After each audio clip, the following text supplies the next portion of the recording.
ओम महालक्ष्मी नमः।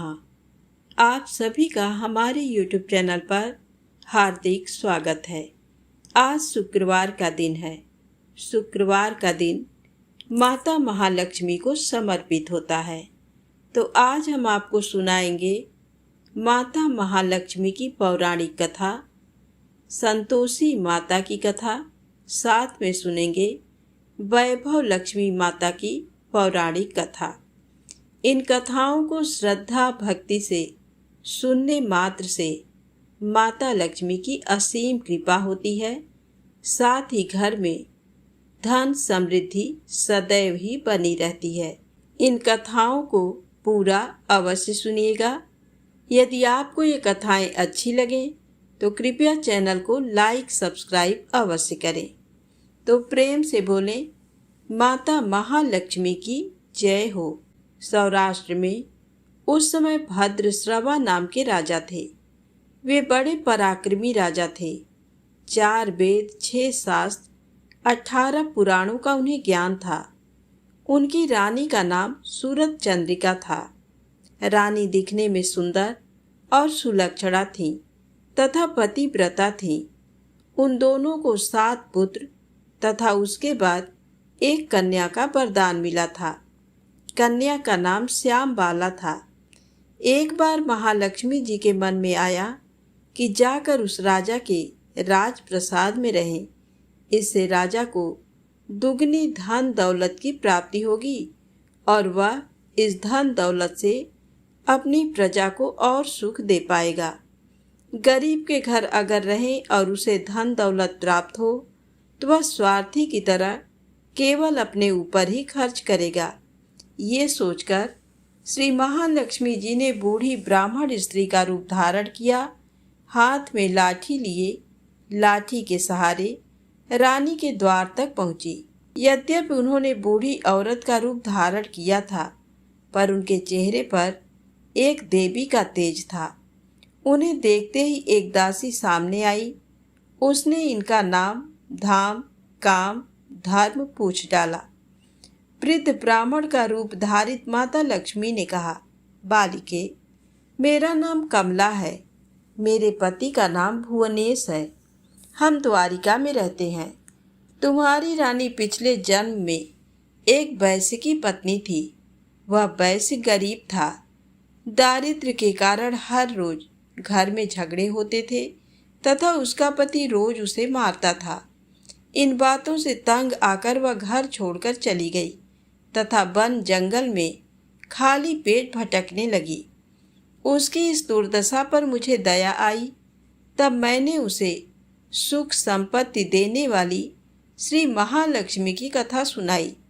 मेरे कहने पर उसने श्री महालक्ष्मी का व्रत किया। श्री महालक्ष्मी प्रसन्न हुई। उसकी गरीबी दूर हुई। उसका घर संसार दौलत संतति संपत्ति से भर गया। बाद में पति पत्नी दोनों परलोक सिधारे। लक्ष्मी व्रत करने के कारण वे लक्ष्मी लोक में रहे। उन्होंने जितने साल महालक्ष्मी का व्रत किया उतने हजारों साल उन्हें सुख भोग मिला। इस जन्म में उसका जन्म राजघराने में हुआ है, परंतु वह श्री महालक्ष्मी का व्रत करना भूल गई है। उसे ये याद दिलाने मैं यहाँ आई हूँ। बुढ़िया की बातें सुनकर दासी ने उन्हें प्रणाम किया तथा श्री महालक्ष्मी का व्रत किस तरह किया जाए इस बारे में पूछा। तब बुढ़िया रूप धारण किए हुए श्री महालक्ष्मी माता ने दासी को पूजा की विधि तथा महिमा बताई। इसके बाद वह दासी माता को प्रणाम कर रानी को बताने अंदर चली गई। राजवैभव में रहते हुए रानी को अपने ऐश्वर्य का बहुत घमंड हुआ था। संपत्ति तथा अधिकार की वजह से वह उन्मत्त हो गई थी। दासी द्वारा बताई गई बुढ़िया की बातें सुनकर वह आग बबूला होकर राजद्वार पर आकर बुढ़िया रूपी श्री महालक्ष्मी पर बरस पड़ी।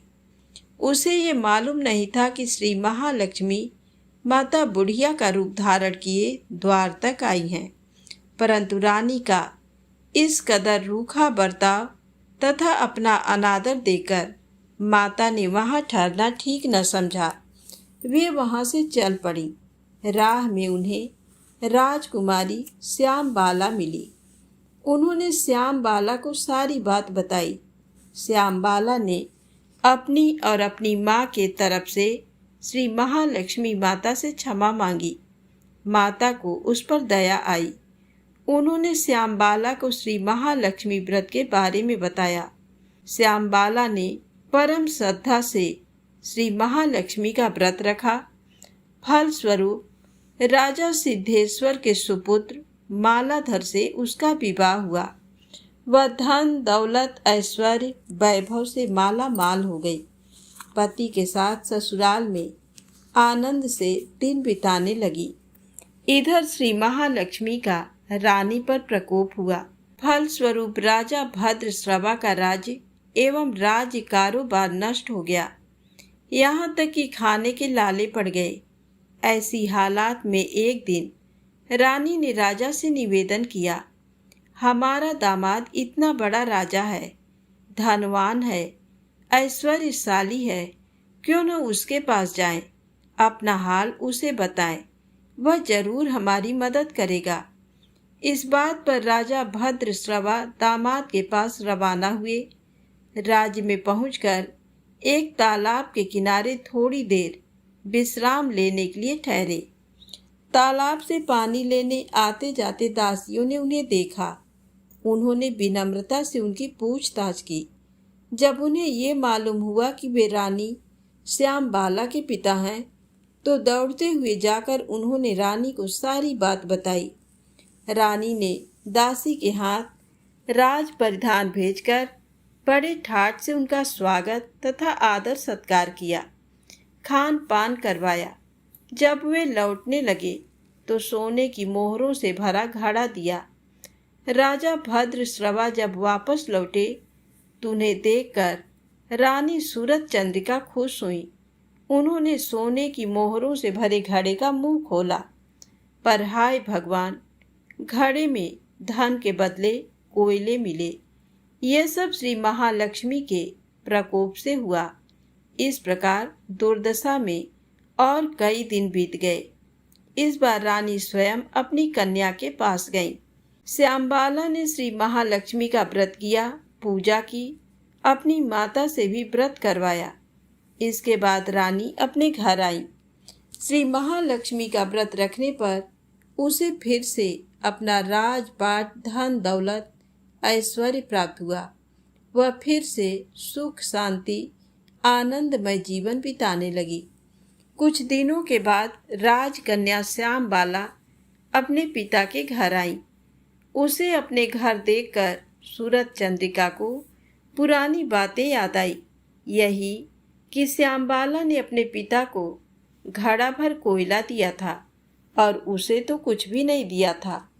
इसी कारण श्यामबाला को पिता के घर आने पर उसका कोई आदर आतिथ्य नहीं हुआ, बल्कि अनादर हुआ। पर उसने इस बात का बुरा नहीं माना। अपने घर लौटते समय उसने पिता के घर से थोड़ा नमक ले लिया। जब अपने घर पहुंची तब उसके पति ने पूछा, अपने मायके से क्या लाई हो? इस पर उसने जवाब दिया, वहाँ का सार लाई हूँ। पति ने पूछा, इसका मतलब क्या हुआ? श्यामबाला ने कहा, थोड़ा धीरज रखें, सब मालूम हो जाएगा। उस दिन श्यामबाला ने सारा भोजन नमक डाले बिना बनाया और परोसा। पति ने खाना चखा, सारा खाना नमक के बिना था, इसलिए स्वाद नहीं आया। फिर श्यामबाला ने थाली में नमक डाला, इससे सारा भोजन स्वादिष्ट लगने लगा। तब श्यामबाला ने पति से कहा, यही है वह मायके से लाया हुआ सार। पति को उसकी बात सही लगी। फिर वह दोनों हंसी मजाक करते हुए भोजन करने लगे। कहा गया है कि इस तरह जो कोई श्रद्धा भाव से श्री महालक्ष्मी की पूजा करे उसे माता की कृपा प्राप्त होती है, सुख संपत्ति शांति प्राप्त होती है, सभी मनोकामनाएं पूरी होती हैं। परंतु ये सब प्राप्त होने पर माता की पूजा को भूलना नहीं चाहिए। इस तरह श्री महालक्ष्मी की महिमा भक्तों की मनोकामना पूरी करती है। तो प्रेम से बोले, माता महालक्ष्मी की जय हो। अब आइए सुने संतोषी माता की पौराणिक कथा। शुक्रवार के दिन माँ संतोषी का व्रत पूजन किया जाता है। इस पूजा के दौरान माता की आरती, पूजन तथा अंत में माता की कथा सुनी जाती है। आइए जानते हैं शुक्रवार के दिन की जाने वाली संतोषी माता व्रत कथा। एक बुढ़िया थी, उसके 7 बेटे थे। 6 कमाने वाले थे जबकि एक निकम्मा था। बुढ़िया 6 बेटों की रसोई बनाती, भोजन कराती और उनसे जो कुछ जूठन बचता वह 7वें को देती। एक दिन वह पत्नी से बोला, देखो मेरी माँ को मुझ पर कितना प्रेम है। वह बोली, क्यों नहीं, सबका जूठा जो तुमको खिलाती हैं। वो बोला, ऐसा नहीं हो सकता है, मैं जब तक आँखों से ना देख लूँ मान नहीं सकता। बहू हंसकर बोली, देख लोगे तब तो मानोगे। कुछ दिन बाद त्योहार आया। घर में 7 प्रकार के भोजन और चूरमे के लड्डू बने। वह जांचने को सिर दुखने का बहाना कर पतला वस्त्र सिर पर ओढ़े रसोई घर में सो गया। वह कपड़े में से सब देखता रहा। 6 भाई भोजन करने आए। उसने देखा माँ ने उनके लिए सुंदर आसन बिछा नाना प्रकार की रसोई परोसी और आग्रह करके उन्हें जिमाया। वह देखता रहा। 6 भाई भोजन करके उठे तब माँ ने उनकी जूठी थालियों में से लड्डुओं के टुकड़े उठाकर एक लड्डू बनाया। जूठन साफ कर बुढ़िया माँ ने उसे पुकारा, बेटा 6 भाई भोजन कर गए, अब तू ही बाकी है, उठ, तू कब खाएगा। वह कहने लगा, माँ मुझे भोजन नहीं करना, मैं अब परदेश जा रहा हूँ। माँ ने कहा, कल जाता हो तो आज चला जा। वह बोला, हाँ आज ही जा रहा हूँ। ये कहकर वह घर से निकल गया। चलते समय पत्नी की याद आ गई। वह गौशाला में कंडे थाप रही थी। वहाँ जाकर बोला, हम जावे परदेश आवेंगे कुछ काल, तुम रहियो संतोष से धर्म आपनो पाल। वह बोली, जाओ पिया आनंद से हमरो सोच हटाए, राम भरोसे हम रहे ईश्वर तुम्हें सहाय। 2 निशानी आपनी देख धरूं मैं धीर, सुधिमत हमरी बिसारियो रखियो मन गंभीर। वह बोला, मेरे पास तो कुछ नहीं, ये अंगूठी है सो ले और अपनी कुछ निशानी मुझे दे। वह बोली, मेरे पास क्या है, ये गोबर भरा हाथ है। ये कहकर उसकी पीठ पर गोबर के हाथ की थाप मार दी। वह चल दिया। चलते चलते दूर देश पहुंचा। वहाँ एक साहूकार की दुकान थी। वहाँ जाकर कहने लगा, भाई मुझे नौकरी पर रख लो।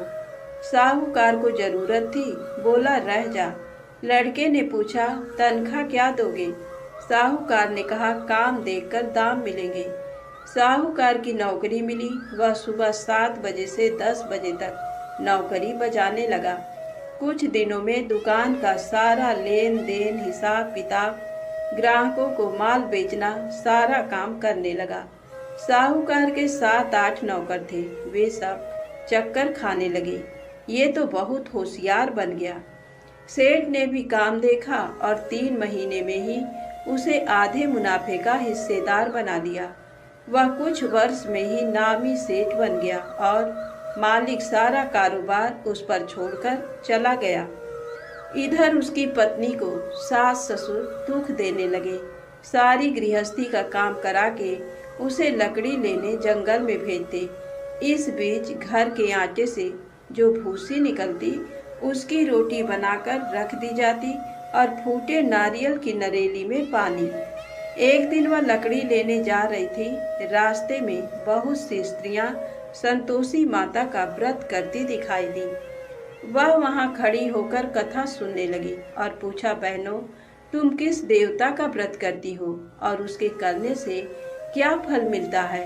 यदि तुम इस व्रत का विधान मुझे समझाकर कहोगे तो मैं तुम्हारा बड़ा एहसान मानूंगी। तब उनमें से एक स्त्री बोली, सुनो ये संतोषी माता का व्रत है। इसके करने से निर्धनता, दरिद्रता का नाश होता है और जो कुछ मन में कामना हो सब संतोषी माता की कृपा से पूरी होती है।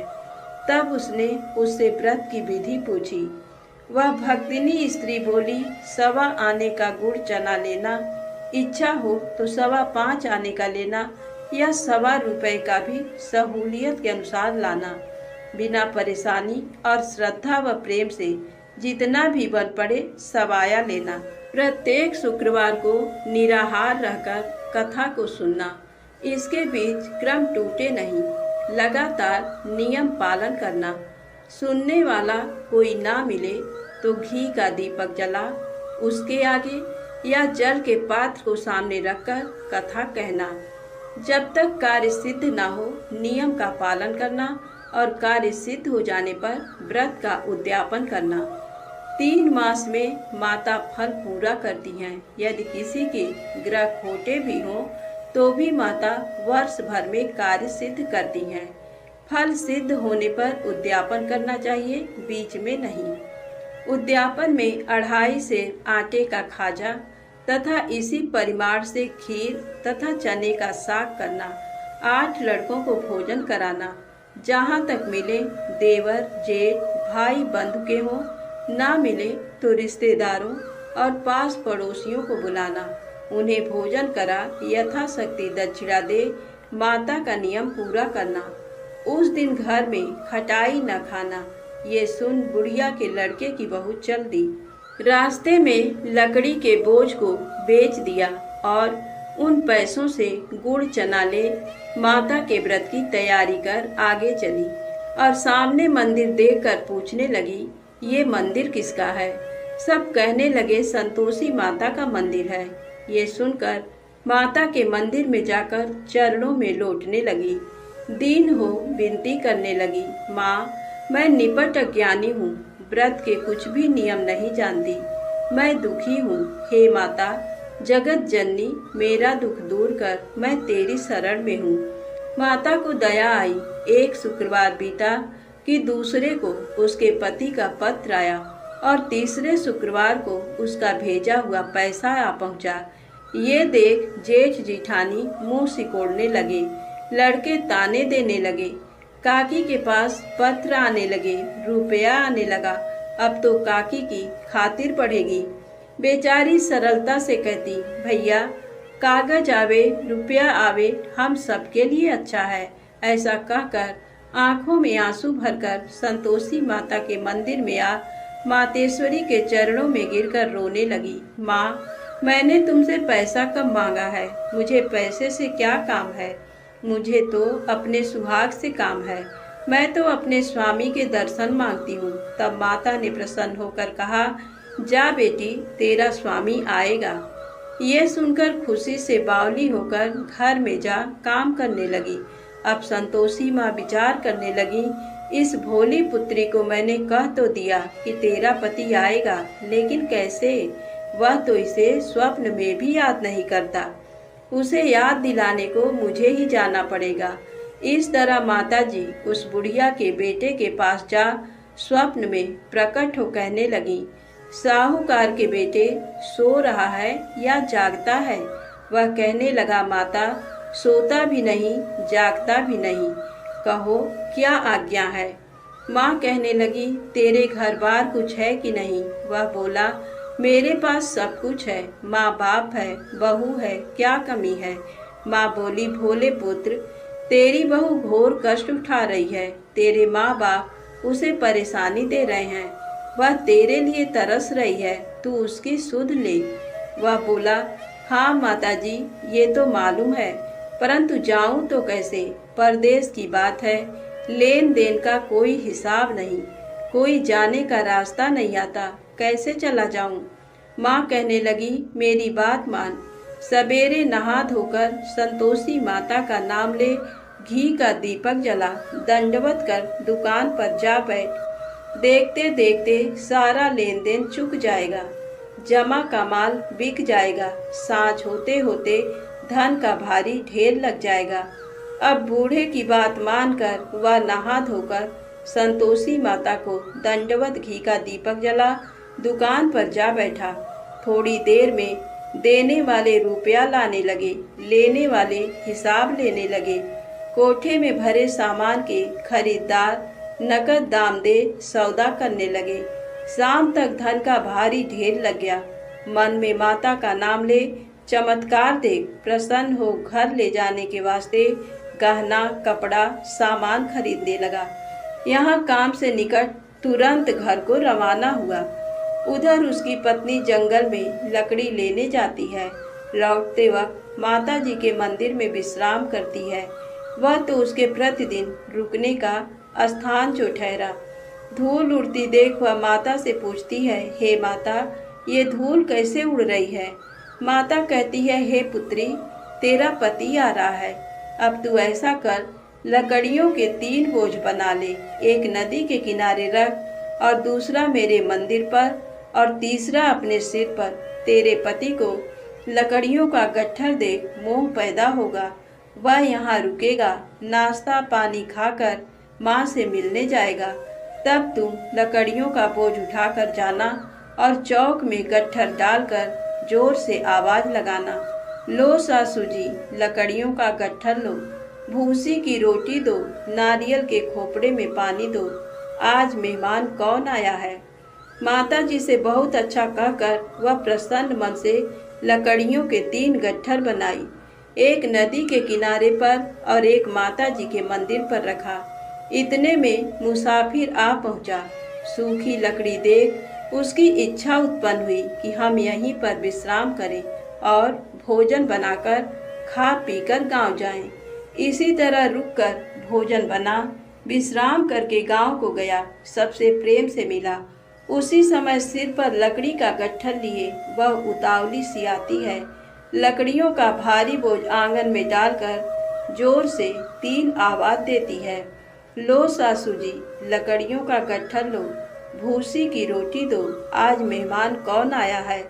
ये सुनकर उसकी सास बाहर आकर अपने दिए हुए कष्टों को भुलाने हेतु कहती है, बहू ऐसा क्यों कहती है, तेरा मालिक ही तो आया है। आ बैठ, मीठा भात खा, भोजन कर, कपड़े गहने पहन। उसकी आवाज़ सुन उसका पति बाहर आता है। अंगूठी देख व्याकुल हो जाता है। माँ से पूछता है, माँ ये कौन है। माँ बोली, बेटा ये तेरी बहू है। जब से तू गया है तब से सारे गांव में भटकती फिरती है। घर का काम काज कुछ करती नहीं, 4 पहर आकर खा जाती है। वह बोला, ठीक है माँ, मैंने इसे भी देखा और तुम्हें भी। अब दूसरे घर की ताली दो, उसमें रहूँगा। माँ बोली, ठीक है, जैसी तेरी मर्जी। तब वह दूसरे मकान की तीसरी मंजिल का कमरा खोल सारा सामान जमाया। एक दिन में राजा के महल जैसा ठाट बाट बन गया। अब क्या था, बहुत सुख भोगने लगी। इतने में शुक्रवार आया। उसने अपने पति से कहा, मुझे संतोषी माता के व्रत का उद्यापन करना है। पति बोला, खुशी से कर लो। वह उद्यापन की तैयारी करने लगी। जिठानी के लड़कों को भोजन के लिए कहने गई। उन्होंने मंजूर किया, परंतु पीछे से जिठानी ने अपने बच्चों को सिखाया, देखो भोजन के समय खटाई मांगना, जिससे उसका उद्यापन पूरा ना हो। लड़के जीवने आए, खीर खाना पेट भर खाया, परंतु बाद में खाते ही कहने लगे, हमें खटाई दो, खीर खाना हमको नहीं भाता, देखकर अरुचि होती है। वह कहने लगी, भाई खटाई किसी को नहीं दी जाएगी, ये तो संतोषी माता का प्रसाद है। लड़के उठ खड़े हुए, बोले, पैसा लाओ। भोली बहू कुछ जानती नहीं थी, उन्हें पैसे दे दिए। लड़के उसी समय हट करके इमली खटाई ले खाने लगे। ये देखकर बहू पर माता जी ने कोप किया। राजा के दूत उसके पति को पकड़कर ले गए। जेठ जेठानी मनमाने वचन कहने लगे, लूट लूट कर धन इकट्ठा कर लाया है, अब सब मालूम पड़ जाएगा जब जेल की मार खाएगा। बहू से ये सहन नहीं हुए। रोती हुई माता जी के मंदिर गई, कहने लगी, हे माता, तुमने क्या किया। हंसाकर अब भक्तों को रुलाने लगी। माता बोली, बेटी तूने उद्यापन करके मेरा व्रत भंग किया है। वह कहने लगी, माता मैंने कुछ अपराध किया है। मैंने तो भूल से लड़कों को पैसे दे दिए थे। मुझे क्षमा करो। मैं फिर से तुम्हारा उद्यापन करूंगी। माँ बोली, अब भूल मत करना। वह कहती है, अब भूल नहीं होगी। अब बतलाओ वे कैसे आवेंगे। माँ बोली, जा पुत्री, तेरा पति तुझे रास्ते में आता मिलेगा। वह निकली, राह में पति आता मिला। वह पूछी, कहाँ गए थे। वह कहने लगा, इतना धन जो कमाया है उसका टैक्स राजा ने मांगा था, वह भरने गया था। वह प्रसन्न हो बोली, भला हुआ, अब घर को चलो। कुछ दिन बाद फिर शुक्रवार आया। वह बोली, मुझे फिर माता का उद्यापन करना है। पति ने कहा, करो। बहू फिर जेठ के लड़कों को भोजन को कहने गई।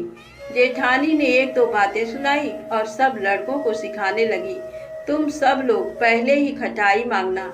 लड़के भोजन से पहले कहने लगे, हमें खीर नहीं खानी, हमारा जी बिगड़ता है, कुछ खटाई खाने को दो। वह बोली, खटाई किसी को नहीं मिलेगी, आना हो तो आओ। वह ब्राह्मण के लड़के लाकर भोजन कराने लगी। यथाशक्ति दक्षिणा की जगह एक एक फल उन्हें दिया। संतोषी माता प्रसन्न हुई। माता की कृपा होते ही 9वें मास में उसके चंद्रमा के समान सुंदर पुत्र प्राप्त हुआ। पुत्र को पाकर प्रतिदिन माता जी के मंदिर को जाने लगी। माँ ने सोचा, ये रोज आती है, आज क्यों न इसके घर चलूं। ये विचार कर माता ने भयानक रूप बनाया। गुड़ चने से सना मुख, ऊपर सूंड के समान होंठ, उस पर मक्खियां भिन भिन कर रही थी। देहली पर पैर रखते ही उसकी सास चिल्लाई, देखो रे, कोई चुड़ैल डाकनी चली आ रही है, लड़कों इसे भगाओ, नहीं तो किसी को खा जाएगी। लड़के भगाने लगे, चिल्लाकर खिड़की बंद करने लगे। बहू रोशनदान में से देख रही थी, प्रसन्नता से पगली बन चिल्लाने लगी, आज मेरी माता जी मेरे घर आई हैं। वह बच्चे को दूध पीने से हटाती है, इतने में सास का क्रोध फट पड़ा। वह बोली, क्या उतावली हुई है। बच्चे को पटक दिया। इतने में माँ के प्रताप से लड़के ही लड़के नजर आने लगे। वह बोली, माँ, मैं जिसका व्रत करती हूँ ये संतोषी माता है। सबने माता जी के चरण पकड़ लिए और विनती कर कहने लगे, हे माता, हम मूर्ख हैं, अज्ञानी हैं, तुम्हारे व्रत की विधि हम नहीं जानते। व्रत भंग कर हमने बड़ा अपराध किया है। जग माता, आप हमारा अपराध क्षमा करो। इस प्रकार माता प्रसन्न हुई। बहू को प्रसन्न हो, जैसा फल दिया वैसा माता सबको दे। जो पढ़े उसका मनोरथ पूर्ण हो, जो कहानी को सुने उसका मनोरथ पूर्ण हो। बोलो संतोषी माता की जय हो। अब आइए सुने वैभव लक्ष्मी माता की पौराणिक कथा। धन के लिए माँ लक्ष्मी की पूजा का विधान है, लेकिन माँ लक्ष्मी के वैभव लक्ष्मी स्वरूप की पूजा का विशेष महत्व माना गया है। ये व्रत शुक्रवार के दिन रखा जाता है। ये व्रत स्त्री ही नहीं बल्कि पुरुष भी रख सकते हैं। इस व्रत से व्रती की सभी मनोकामनाएं पूरी होती हैं, सुख समृद्धि और सौभाग्य में वृद्धि होती है। आइए जानते हैं माता महालक्ष्मी की पौराणिक व्रत कथा। किसी शहर में लाखों लोग रहते थे। सभी अपने अपने कामों में व्यस्त रहते थे। किसी को किसी की परवाह नहीं थी। भजन कीर्तन, भक्तिभाव, दया माया, परोपकार जैसे संस्कार कम हो गए। शहर में बुराइयां बढ़ गई थी। शराब, जुआ, रेस, व्यभिचार, चोरी, डकैती वगैरह बहुत से गुनाह शहर में होते थे। इनके बावजूद शहर में कुछ अच्छे लोग भी रहते थे। ऐसे ही लोगों में शीला और उनके पति की गृहस्थी मानी जाती थी। शीला धार्मिक प्रवृत्ति की और संतोषी स्वभाव वाली थी। उनका पति भी विवेकी और सुशील था। शीला और उसका पति कभी किसी की बुराई नहीं करते थे और प्रभु भजन में अच्छी तरह समय व्यतीत कर रहे थे। शहर के लोग उनकी गृहस्थी की सराहना करते थे। देखते ही देखते समय बदल गया। शीला का पति बुरे लोगों से दोस्ती कर बैठा। अब वह जल्द से जल्द करोड़पति बनने का ख्वाब देखने लगा, इसलिए वह गलत रास्ते पर चल पड़ा। उसकी हालत रास्ते पर भटकते भिखारी जैसी हो गई थी। शराब, जुआ, रेस, चरस, गांजा वगैरह बुरी आदतों में शीला का पति भी फंस गया। दोस्तों के साथ उसे भी शराब की आदत हो गई। इस प्रकार उसने अपना सब कुछ रेस जुए में गंवा दिया। शीला को पति के बर्ताव से बहुत दुख हुआ, किंतु वह भगवान पर भरोसा कर सब कुछ सहने लगी। वह अपना अधिकांश समय प्रभु भक्ति में बिताने लगी। अचानक एक दिन दोपहर को उनके द्वार पर किसी ने दस्तक दी। शीला ने द्वार खोला तो देखा कि एक मांझी खड़ी थी। उसके चेहरे पर अलौकिक तेज निखर रहा था। उनकी आंखों में से मानो अमृत बह रहा था। उसका भव्य चेहरा करुणा और प्यार से छलक रहा था। उनको देखते ही शीला के मन में अपार शांति छा गई। शीला के रोम रोम में आनंद छा गया। शीला उस माँ जी को आदर के साथ घर में ले आई। घर में बिठाने के लिए कुछ भी नहीं था, अतः शीला ने सकुचाकर एक फटी हुई चद्दर पर उसको बिठाया। माँ जी बोली, क्यों शीला, मुझे पहचाना नहीं? हर शुक्रवार को लक्ष्मी जी के मंदिर में भजन कीर्तन के समय मैं भी वहाँ आती हूँ। इसके बावजूद शीला कुछ समझ नहीं पा रही थी। फिर माँ जी बोली, तुम बहुत दिनों से मंदिर नहीं आई, अतः मैं तुम्हें देखने चली आई। माँ जी के प्रति प्रेम भरे शब्दों से शीला का हृदय पिघल गया। उसकी आंखों में आंसू आ गए और वह बिलक बिलक कर रोने लगी। माँ जी ने कहा, बेटी, सुख और दुख तो धूप और छांव जैसे होते हैं। धैर्य रखो बेटी, मुझे तेरी सारी परेशानी बता। माँ जी के व्यवहार से शीला को काफी सब्र मिला और सुख की आस में उसने माँ जी को अपनी सारी कहानी कह सुनाई। कहानी सुनकर माँ जी ने कहा, कर्म की गति न्यारी होती है। हर इंसान को अपने बुरे कर्म भुगतने ही पड़ते हैं, इसलिए तू चिंता मत कर। अब तू कर्म भुगत चुकी है, अब तुम्हारे सुख के दिन अवश्य आएंगे। तू तो माँ लक्ष्मी जी की भक्त है। माँ लक्ष्मी जी तो प्रेम और करुणा के अवतार हैं। वे अपने भक्तों पर हमेशा ममता रखती हैं, इसलिए तू धैर्य रखकर माँ लक्ष्मी जी का व्रत कर, इससे सब कुछ ठीक हो जाएगा। शीला के पूछने पर माँ जी ने उसे व्रत की सारी विधि भी बताई। माँ जी ने कहा, बेटी, माँ लक्ष्मी जी का व्रत बहुत सरल है। उसे वरद लक्ष्मी व्रत या वैभव लक्ष्मी व्रत कहा जाता है। ये व्रत करने वाले की सब मनोकामना पूर्ण होती है। वह सुख, संपत्ति और दया प्राप्त करता है। शीला ये सुनकर आनंदित हो गई। शीला ने संकल्प करके आंखें खोली तो सामने कोई नहीं था। ये विस्मित हो गई कि माँ जी कहाँ चली गई। शीला को तत्काल ये समझते देर न लगी कि माँ जी और कोई नहीं, साक्षात लक्ष्मी जी ही थी। दूसरे दिन शुक्रवार था। सवेरे स्नान करके स्वच्छ कपड़े पहनकर शीला ने माँ जी द्वारा बताई विधि से पूरे मन से व्रत किया। आखिरी में प्रसाद वितरण हुआ। ये प्रसाद पहले पति को खिलाया। प्रसाद खाते ही पति के स्वभाव में फर्क पड़ गया। उस दिन उसने शीला को मारा नहीं, सताया भी नहीं। शीला को बहुत आनंद हुआ। उनके मन में वैभव लक्ष्मी व्रत के लिए श्रद्धा बढ़ गई। शीला ने पूर्ण श्रद्धा भक्ति से 21 शुक्रवार तक वैभव लक्ष्मी व्रत किया। 21वें शुक्रवार को माँ जी के कहे मुताबिक उद्यापन विधि करके 7 स्त्रियों को वैभव लक्ष्मी व्रत की 7 पुस्तकें उपहार में दी। फिर माता जी के धन लक्ष्मी स्वरूप की छवि को वंदन करके भाव से मन ही मन प्रार्थना करने लगी। हे माँ धन लक्ष्मी, मैंने आपका वैभव लक्ष्मी व्रत करने की मन्नत मानी थी। ये व्रत आज पूर्ण किया है। हे माँ, मेरी हर विपत्ति दूर करो, हमारा सबका कल्याण करो। जिसे संतान न हो उसे संतान देना, सौभाग्यवती स्त्री का सौभाग्य अखंड रखना, कुंवारी लड़की को मनभावन पति देना। जो आपका ये चमत्कारी वैभव लक्ष्मी व्रत करे उनकी सब विपत्ति दूर करना, सभी को सुखी करना। हे माँ, आपकी महिमा अपार है। ऐसा बोलकर लक्ष्मी जी के धन लक्ष्मी स्वरूप की छवि को प्रणाम किया। व्रत के प्रभाव से शीला का पति अच्छा आदमी बन गया और कड़ी मेहनत करके व्यवसाय करने लगा। उसने तुरंत शीला के गिरवी रखे गहने छुड़ा लिए। घर में धन की बाढ़ सी आ गई। घर में पहले जैसी सुख शांति छा गई। वैभव लक्ष्मी व्रत का प्रभाव देखकर मोहल्ले की दूसरी स्त्रियां भी विधि पूर्वक वैभव लक्ष्मी व्रत करने लगी। वैभव लक्ष्मी व्रत 7, 11 या 21 जितने भी शुक्रवारों की मन्नत मांगी हो उसने शुक्रवार तक ये व्रत पूरी श्रद्धा तथा भावना के साथ करना चाहिए। आखिरी शुक्रवार को इसका शास्त्रीय विधि के अनुसार उद्यापन करना चाहिए। आखिरी शुक्रवार को प्रसाद के लिए खीर बनानी चाहिए। जिस प्रकार हर शुक्रवार को हम पूजन करते हैं वैसे ही करना चाहिए। पूजन के बाद माँ के सामने एक श्रीफल फोड़ें, फिर कम से कम 7 कुमारी कन्याओं या सौभाग्यशाली स्त्रियों को कुमकुम का तिलक लगाकर माँ वैभव लक्ष्मी व्रत कथा की पुस्तक की एक एक प्रति उपहार में देनी चाहिए और सबको खीर का प्रसाद देना चाहिए। इसके बाद माँ लक्ष्मी जी को श्रद्धा सहित प्रणाम करना चाहिए।